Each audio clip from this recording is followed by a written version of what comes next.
प्राकृतिक खेती में खरपतवार को मैनेज करना एक बहुत बड़ा चैलेंज माना जाता है, लेकिन प्राकृतिक खेती में अगर आप मल्चिंग को सही तरीके से उपयोग करते हैं तो खरपतवार को आप आसानी से मैनेज कर सकते हैं।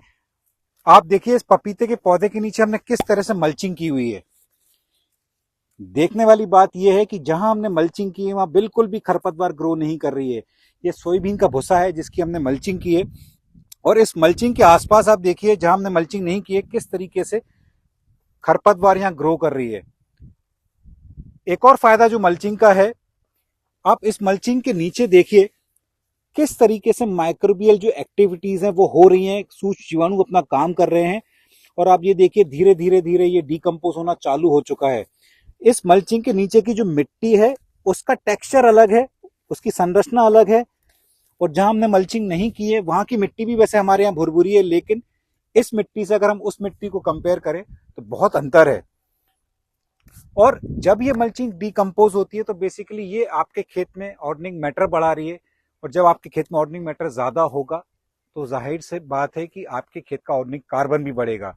ऐसा बहुत सी जगह हमने देखा है। आप देखिए जैसे ये आम के पेड़ के नीचे भी हमने मल्चिंग की है, और यहाँ भी बिल्कुल भी खरपतवार यहाँ ग्रो नहीं की थी। आप देखिए यहाँ भी, यहाँ की मिट्टी भी आप देखिए बिल्कुल भुरभुरी हो चुकी है। पानी का और हवा का संचार बहुत अच्छा हो रहा है। पानी अगर गिरता भी है बारिश में तो परकुलेट है कि नीचे जा रहा है। केंचुए अपना काम बहुत बखूबी से करते हैं, और इस तरह से जब सूक्ष्म जीवाणु अपना काम करते हैं, देशी केंचुए अपना काम करते हैं, मिट्टी की पोरोसिटी बढ़ती है, बारिश का पानी खेत से बहकर बाहर नहीं जाता है और खेत में ही समा जाता है, खेत में ही परकुलेट हो जाता है। तो इस तरीके से वाटर रिचार्जिंग का भी एक बहुत अच्छा एक ऑप्शन है ये। जब आप मल्चिंग कर रहे हैं तो बहुत सारी माइक्रोबियल एक्टिविटीज होने के कारण पानी सीधा सीधा जमीन के अंदर परकुलेट हो रहा है। तो किसान साथियों, अगर आपको अपने खेत में खरपतवार मैनेज करना है, प्राकृतिक खेती अगर आप कर रहे हैं, तो मल्चिंग को बिल्कुल भी इग्नोर ना करें। प्राकृतिक खेती के 4 स्तंभों में से एक है मल्चिंग। जीवामृत, बीजामृत, वापसा यानी सोइल एरेशन और मल्चिंग। जब आप प्राकृतिक खेती करते हैं 3-4 साल बाद बिना जीवामृत के, बिना घन जीवामृत के भी खेती कर सकते हैं, लेकिन अगर आप मल्चिंग पे ध्यान नहीं देंगे, मल्चिंग को अगर आप इग्नोर करेंगे, तो प्राकृतिक खेती में जिस तरह की सफलता आप पाना चाहते हैं उस तरह की सफलता शायद आपको ना मिले, उस तरह का प्रोडक्शन भी आपको ना मिले। क्योंकि कई किसान साथी मल्चिंग को उस अच्छे बखूबी ढंग से अपने खेत में नहीं करते हैं। अगर मैं आपको कहीं और भी दिखाऊं, यहाँ भी आप देख सकते हैं यहाँ मल्चिंग की है। देखिए मल्चिंग के नीचे कुछ भी नहीं है, ये आसपास ग्रो कर रहा है, ये खरपतवार आसपास ग्रो कर रही है। मल्चिंग के अंदर, मल्चिंग के आसपास कुछ भी नहीं है।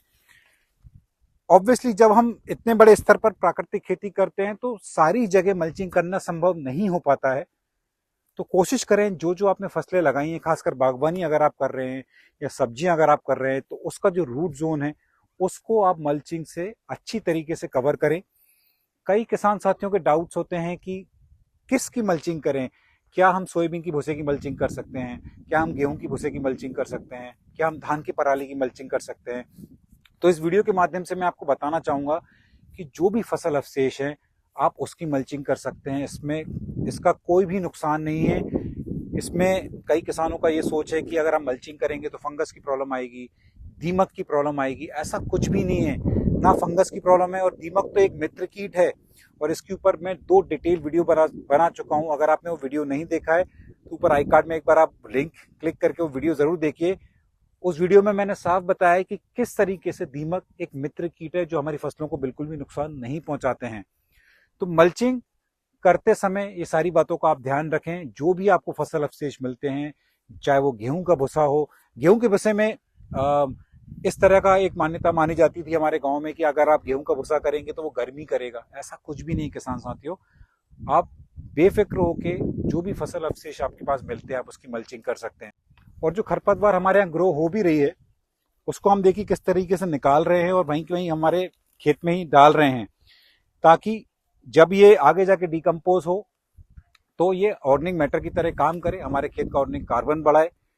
तो ये गाजर घास का सही समय है निकालने का। बहुत ज़्यादा मात्रा में हमारे खेत में हो रही है क्योंकि हम इस वाले पोर्शन में हम जनरली ट्रैक्टर नहीं चलाते हैं, तो ट्रैक्टर नहीं चलाने के कारण ये जो गाजर घास थी वहीं की वहीं फिर से ग्रो हो रही है। लेकिन ऐसी कोई चिंता वाली बात नहीं, क्योंकि इसका रूट जोन काफी बड़ा है। इवन हमारे आम के पौधों का भी जो रूट जोन है काफी बड़ा है, तो धूप पर्याप्त मात्रा में इस पौधे को मिल रही है, तो ऐसी भी कोई चिंता वाली बात नहीं है। लेकिन गाजर घास को सही समय पर निकालना बहुत जरूरी है।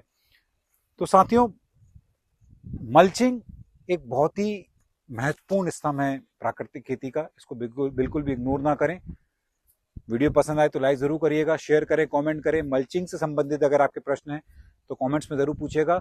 चैनल पर अगर आप पहली बार आए हैं तो सब्सक्राइब जरूर करिएगा।